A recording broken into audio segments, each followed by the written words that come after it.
Hey, it's Coach Colin Castelli here again with ShotMechanics.com. We've got another pro interview today, and today we've got NBA skills trainer Jordan Lawley, who is one of the best skills trainers that I've stumbled across in the online space, and he's got some really great kind of tidbits of information to give to you today. So Jordan, welcome to the show. Thank you, Colin. Thank you. So let's kind of talk about, let's just kind of get started with a little bit of your basketball background, you know, where you grew up playing, some of the teams you played on, and kind of your basketball journey, just kind of in a brief overview.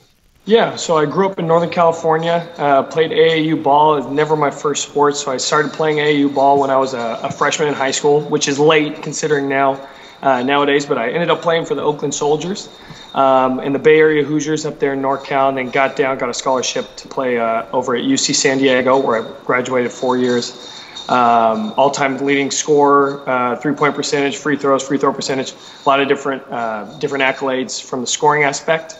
When I got done playing, you know, on the collegiate forum, I had a stint, an opportunity to play in the NBA D League. Nice. Scratched that to play overseas in New Zealand, and then played my last year in Mexico. But since then, I've stumbled and really found my niche and my passion, which is training and leaving my mark on today's generation. Very cool, very cool. Yeah, so and as I was looking at some of your stuff online and your Instagram that you have a pretty big following on as well, you do a lot of really cool stuff when it comes to kind of breaking down especially things like footwork and that sort of stuff on the skill development side. So why don't you tell me this, when you're working with an athlete for the first time, what's kind of some of the first things that you do to evaluate them? So with each one of my sessions, I try not to make it a cookie cutter session. You know, I believe wholeheartedly in teaching the client, not teaching basketball. You know, each kid is different, each client is different, and they need to be, you know, treated as such. So it's really important for me. I do my very first session, I do a template where we have this back pedal drill where we focus on every aspect of the game, and it allows me to see both defensive positioning, offensive positioning, what they can and can't do from like a set, from a triple threat, from off the ball or off the dribble, how they attack the rim, how they finish with a pull-up. It allows me to check their footwork. And that one drill alone is absolutely rigorous, like the most awful thing to humanly endure for a first session. But on top of that, it also shows me the more important aspects. Are they focused when they start getting tired and, you know, and fatigued, which is a huge aspect. Everybody can get into the gym and go 1-on-0 and hit 15 shots in a row. You know, as long as they're, you know, as long as they're taking their time and not, you know, getting worn down. But the person who can do that, go in game speed or do that while he's constantly fatigued, that's the one that I want to continue to develop and grow and really look forward to getting in the gym with. Amen. So that one drill, my back pedal drill is definitely keynote for the first time that I see a client. That gives me everything that I need to know about their game. And I'm pretty good, as you probably are as well. After you get into the gym for a while, you know, you start becoming a pretty good judge of character with what the, you know, problematic, you know, scenes are through kids, because, you know, regardless of how many kids there are out there in the world, or how many, you know, hoopers there are out in the world, a lot of the same problems arise. So for sure, I'm able to absolutely. I'm able to pick up everything just over the course of a couple minutes through that back pedal drill. Cool. So most of the time when clients come in, are they more like do they come for you most of the time to work on a specific thing, or is it the majority they just come to get better? Well, each client or each case is different, but regardless of what their intentions are, I try to make sure that they understand, you know, that we need short-term and long-term goals. So a lot of times, you know, kids will see my Instagram post, and I'll go do a camp in Denver, and they'll be like, oh, well, you know, I just want to work on, you know, Kobe series. I want to work on, the D Wade series. I want to do this kind of stuff. Yeah. I'm like, yeah, you know, we'll touch on that, you know, when it comes into the triple threat set. But you got to make sure that we understand how to get to that position. You know, especially now, you know, it's so when I go through and when I sit down after our first session with a lot of my clients, is we'll sit down and we'll go over short-term and long-term goals. You know, it's much easier to run a marathon when you know where the finish line is, right? Yeah, So we got to make sure that, you know, we have something that we're striving to attain, both from a, you know, weekly standpoint and then monthly, yearly, you know, standpoint as well. All right, very nice. Yeah, and that totally makes sense. I mean, it kind of probably just depends on the case-by-case basis, and, you know, you might get a pro guy who comes to you that wants to work on one specific thing, but then you might have somebody that comes to you that wants kind of overall skill training. So exactly. So it's definitely it's up in the air. It's hit and miss with with the kind of clients. And you said it exactly right. My NBA clientele, I'll hit with, the Spurs and get a couple of their guys, or the Grizzlies and get a couple of their guys. And the coaches will want me to focus on certain things. And those are always, case by case basis. But for as far as like skill development goes, usually the more adept, or the NBA clientele have a more short term, this is what I want to get, these are the skill sets that I want to develop. The younger ones have the more short and long term, where we get to focus on a lot of the intangible variables of the game. Nice. So I guess the next question, moving from that, is a lot of the people that watch my stuff and the stuff that we put out are younger kids. They're kids a lot of times that don't have a personal trainer. They don't have a coach. They're kind of just doing it all themselves. So if you're looking at kids that are training themselves, what's one of the number one mistakes you see kids making when they're doing training? Lack of attention to detail. Okay.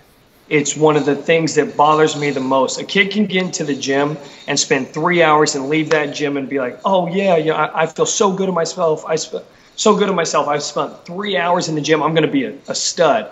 When in actuality, the person who gets in there and gets game reps for 45 minutes, hour, gets a lot more out of that, out of their time than the one that's going 3 hours in the gym and just getting, not game shots, or, like lax shots up, or, tossing the ball around, or, spending a lot of time, being static. So one of the main things that I, try to harp on with all my guys, and especially my younger ones who get in the gym on their own, is we're architects. Like, as a trainer aspect, a trainer is merely an architect. It's up to you to build your game. It's up to the client to build their game. So when they get into the gym, whether there's, the trainer in there, or whether nobody's in there, or whether their buddies are in there, each rep needs to be taken, in stride with, going game speed, having that intuition of, okay, I'm only going to do things that are going to help benefit me and get me better. Not, okay, I'm just going to walk through this and get, 100 makes up or 1,000 shots up and call it a day. Well, if you didn't get, 1,000 game ready shots up, you just practice something that's not going to really help you out come a game time. That's one thing. It's really, really imperative. Just understanding for kids to understand that, game ready shots are so much different than isolation shots. Absolutely. And shots. That's the story that I tell in my training a lot growing up. Was I grew up and I played with a kid who was 6'10" with a 40-inch vertical. He played at Gonzaga. And so he was getting double and triple teamed all the time. So growing up, like, I was just standing in the corner, like, cashing threes from the corner all day long. And so in my training, I was like, well, that's what I get, so that's what I'm going to practice. So all I would do is, work on catch and shoot. And then he graduated, and I was a senior, and I was like, shit, all I can do is catch and shoot.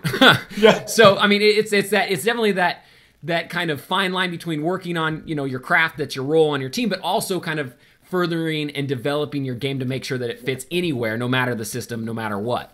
Exactly. Yes. Exactly. Well, very cool. Well, that's awesome to hear. So kind of moving a little bit kind of similar, but what's a training misconception that maybe you see a lot of trainers making, whether they be young trainers or maybe inexperienced trainers, that kind of is something that's to the detriment of their athletes? It's funny you brought this up. That's one of the main things that's really irking me right now. Yes, sir. Just due to the fact that, everybody who has an Instagram account thinks that they're a trainer. Yep. And nowadays, the way that basketball and social media is kind of, enveloped basketball, everybody's going for the wow factor. It's a shame too, because a lot of these parents don't have the knowledge or the intuition of what, how to discern between a good trainer who's knowledgeable and somebody who's just trying to sell flair and fluff. So you get, a lot of trainers, and I'm not, harping on any particular one, but a lot of trainers out there are just going for wow factors and trying to get the acknowledgement of people, of third parties using, certain, devices, or, that have no application, or, doing, prolonged dribble sequences that, last 30 seconds and then they go into a regular jump shot. That stuff is all fluff and flair. If it's up to me, and I work with a lot of collegiate, I work with the San Diego State men's basketball team. I get to work closely with a lot of GMs in the NBA. A lot of people I have talking. I have, or I'm able to get their opinion and to talk to, and they continue to tell me, and nothing's going to change ever. They will take somebody who takes 3 dribbles and makes their shot, makes an efficient, effective shot, over somebody that's going to take 30 dribbles and do the same thing. It's basketball. That is the innate structure of this game of basketball, and it will never change. Now, with social media kind of taking hold of everything, it's definitely added that negligence factor to a lot of people out there saying, oh, well, this looks amazing. I got to get my Instagram follower game up, so I'm just going to do this. And there's some great, don't get me wrong, there are some great, fantastic trainers out there, but they fall by the wayside because they fall into this trap of, okay, I'm going to do what everybody else is doing because that's what's going to get my Instagram follower game up or For sure. YouTube page up. And that's the reason why I ask this question to every trainer that I interview, and pretty much every single trainer I interview, this is their answer that they give, is that things just aren't game applicable.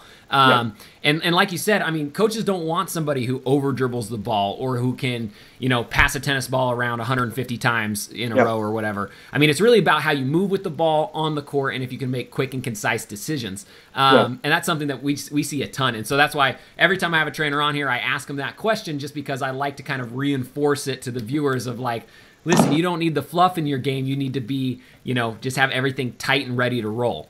Yep. Efficiency and effectiveness trumps flair every single time. Absolutely. Absolutely. So kind of moving from that then, if you kind of look back on your basketball journey, you played high level AAU, you played high level high school, college, professional, all that stuff. As you look back on your journey, what's something, if you give one piece of advice to a beginning hooper, maybe a 13-year-old or a 14-year-old beginning their journey, what's one piece of advice that you'd give them? Never waste any opportunity that you get into the gym. I'm sure you preach it. A lot of the great coaches and trainers preach it, but your time in the gym is, that's your investment. You wouldn't walk into a bank and deposit your money into the trash can. Yeah. You're going to walk into that bank and you're going to deposit money into your account. So when you get into the gym, it's very, very important that we make sure we take we don't take any second for granted. That's literally, like, when I was growing up, as I said before when we briefly spoke, Colin, I was never an athlete by any means. I was an intellect. I understood the game. I understood what I needed to do in order to get myself a scholarship, in order to get myself, to the next level. But it was that intellectual property, and it was that understanding, like, okay, this is what I need to do, so I'm going to have to apply myself a little bit harder every time I'm in the gym. And that efficiency that I preach in my training, I also have done with, my personal journey. So going through, my life or my career, every time I get into the gym, I never waste a rep. People always laugh. They're like, Jordan, you get into the gym and you're done in like when you're working on your game, you're done like an hour and 15 minutes. Like, shouldn't you spend more time? I was like, by hour and 15 minutes, I am completely exhausted because I've done every rep 110%. There's diminishing margin. It's called diminishing margin of returns. Is my econ major coming out at me? Diminishing margin of returns, when you get to a certain point where things just start deteriorating and you start losing the focus and control and attention to detail in your game, where you kind of be like, okay, got to give that body that rest and relaxation in order to get through. That's another thing too that if you don't mind me kind of pointing out, is a lot of kids don't understand that, it's great to get into the gym every day, but rest is so important, especially when your body is growing as a 13, 14-year-old. A lot of kids just think, okay, ball is life. I got to get into the gym 8 hours a day, and that's fantastic if you're taking care of your body and, ice bathing and doing all these things that are going to help prolong your career. But, your bones, your cartilage, your muscles are only made for certain, for so long. My knees are tore up. Okay, so it's one of those things that, even after taking care of my body, for so long, you get to a point where, you start deteriorating if it's just natural. It's natural. It's naturally being a human. So taking that time to control, or taking that time to take care of your body is extremely important as well. Yeah, that's one of my biggest kind of pet peeves of this whole kind of training movement that's going on is, everybody's out here grinding, and man, I grind for 5 hours at a time. I grind for 6 hours at a time. It's like, yeah, you might be in the gym for 5 or 6 hours at a time, but like how much of that was wasted, number one. Number two, when and what are you eating? I mean, a lot of these kids don't think anything about their nutrition, you know, so it's like, man, I grind, you know, I was on the grind at the gym for 6 hours and I had like a ho-ho and some Capri Sun and that was about it. You know, so they get so kind of obsessed with this, like, yeah, I'm working, and they kind of forget, you know, exactly what's important to the end goal. The end goal is being healthy, being strong, being explosive, having your game tight for the game situations, right? It's almost like, you know, they kind of get in this mode of it's more fun to talk about their grind than it is to actually grind. Oh, yeah. Well, I mean, and what you said is completely 100% true, because as long as they get into the gym for that prolonged time, you know, how many tweets did they have during that time? How many, you know, Instagram posts, you know, so it kind of works hand in hand. Yeah, you know, they're setting up their phone for their Instagram picture. They miss the rep, you know, go over, reset the phone, miss the rep, go over, reset the phone. I mean, I see kids do it at the gym while I'm in there training, and it's nutty. And I kind of liken it to, you know, like a guy going to the gym to lift weights, right? We all know the dudes who go in there and, you know, they bust out one, you know, set of curls pretty slow. They set the weights down, they walk around, they mac on a few chicks, you know, they kind of flex in the mirror for a little bit. Then maybe they pick them up, do another set, you know, bro, what's your max this week, you know, all that stuff. And it's kind of, it's that same thing as if you're there, you might as well go hard while you're there and make it as quick and concise as possible. I think that's awesome. Yeah. All right, well, very cool. Well, we'll kind of wrap it up here down the stretch. So why don't you give a few ways that the Splash Army and the people that watch this can connect with you, you know, your website, social media, all that good stuff. Yeah, so I do camps all over the U.S., as I stated earlier. So a lot of my clients contact me via my website, which is www.itrainbball.com. And then to follow, like for my vids, I do a lot of skill breakdown stuff. Everything's efficient, effective, and game-like, or game applicable.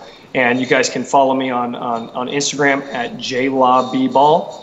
And then YouTube account, I'm fresh on YouTube, so my YouTube game is really weak right now for my for my followers. But I'm posting a lot of those vids that I do on Instagram, and I'm giving more an in-depth analysis to teach kids not just how to, you know, to be efficient and effective scorers, but what it's going to take to help get yourself to the next level. You know, especially for your crowd, Colin. You know, these are kids that, you know, definitely want to get a scholarship and to play at the next level. So everything that I do is going to help your guys and my guys get to that next level, which is, I want to get a scholarship. What do I need to do? Well, if you want to do that, then you're going to go to my YouTube channel, which is Jordan Lawley Basketball. I train. Cool. Just very cool. Type that in and check it out. Yeah, and I mean, I'm the type of guy, I don't, by any means, I don't know everything about basketball. So for all you guys watching out here, don't just get your information from one source. You know, Jordan's a great guy to go check out the stuff. So I'll have a link to your YouTube channel on this video. So you guys click that over there, subscribe, check out his stuff. Jordan Lawley, definitely one of the great trainers in the game today. So you're all doing yourself a disservice if you don't go check out his stuff. Thanks, Colin. Hey, no problem. And real quick, we're just going to kind of end it here just a little bit on a couple kind of side notes. Number one, Jordan does this super cool thing that I'm officially stealing, where instead of using cones, he'll put out like empty shoes to kind of simulate the defender's feet, which I absolutely love, because that's like the number one way to beat a defender is by beating their feet, right? I mean, we all kind of know that, and I stress that a lot. And so that is an awesome thing, and I've started doing it in my personal training. So if anything, go check out his channel just to see that, because it's kind of like, it looks kind of funky out of the gate. You're like, oh, what's going on here? But then once you get to looking at it, it's really cool, really cool. Yeah, appreciate it. So then the last thing I want to talk about is the Summer is Serious event. Yeah, so I made the top 100, and I was pitching hard to make that bad boy, and for some reason I didn't make it. But I know you made it, and you had a good showing, right? I did, yeah. It was probably one of the best experiences of my basketball career. Just the things that we did, the people that we met, the relationships that we formed were unparalleled, and then the game itself was just such a great forum down in Barcelona. And I played pretty well. I had the game winner. Yeah, you did. Game winner. So brought the ship home for Team Kyrie. So I was pumped about that. Kind of a nice tip in, right? Like at the buzzer. Yeah. So we drew up a play, and the play went awry. So it was just kind of all hell broke loose. So it just crashed the boards and got the tip in for a nice little reverse layup. But So as I said, such a great experience, and it was definitely fantastic. As I'm sure, you were super excited making the top 100. It's a great feeling to have, some of the, everything that you've worked toward, kind of be acknowledged. So that was definitely truly a blessing. Well, very cool, very cool. Well, Jordan Lawley, thanks for coming on. Everybody check out his stuff. He knows what he's talking about, and he's got some great knowledge and information for you. So if you don't go check out his stuff, you're just being an idiot. Jordan, thanks for coming on, my man, and we'll be in touch. I want to have you back on. Thanks, Colin. All right, take care. All right, man.